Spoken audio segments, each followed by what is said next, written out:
Autrefois perçu comme une question conventionnelle ou de favoritisme, le positionnement des femmes dans les instances de prise de décision relève plutôt du mérite.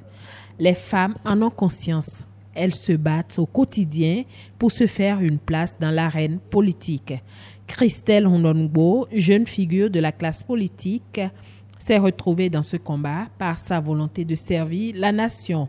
Son engagement lui vaut aujourd'hui son positionnement dans sa circonscription pour les prochaines législatives. Je pense qu'il faut que nous travaillions et donnons-nous le temps de travailler et sortons des débats qui en réalité n'arrangent pas la femme.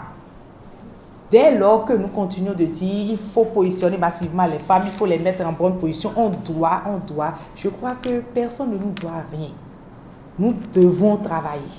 Et dès lors que nous travaillons et que nous mettons dans la bonne position, nous mettons dans une disponibilité d'esprit, les hommes nous accompagneront. Cette vision est partagée par Alette Bello-Saïzonou, ancienne officier des douanes, présidente d'ONG et seule femme chef d'arrondissement dans la commune de Cotonou. Je voudrais que la femme constitue une grosse tache noire sur ce qui est blanc ou blanc sur qu'on appelle ce qui est noir. Là, ça fera peut-être faire changer d'attitude, de positionnement, de mentalité aux hommes. Les hommes souvent on dirait qu'ils veulent utiliser les femmes comme tremplin, mais ils ne veulent pas le leur reconnaître. Pour faire tâche en politique, la femme ne doit plus compter sur son seul statut. Elle doit cultiver certaines aptitudes.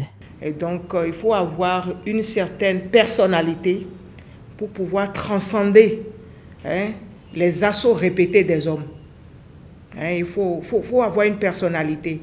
Mais je crois que pouvoir vivre avec les hommes, ça forme, ça forge et ça renforce sa capacité à pouvoir dire non quand c'est non et oui quand c'est oui.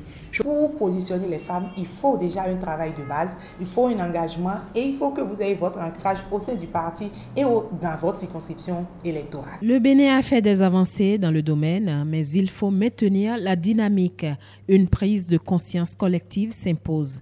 L'engagement personnel de chaque femme doit se traduire par sa volonté, son travail et surtout son courage à aller au devant de la scène dans la gestion de la cité. C'est à cela qu'invite le thème national de l'édition 2019 de la Journée internationale de la femme, le leadership féminin en politique et l'égalité comme ligne de pensée.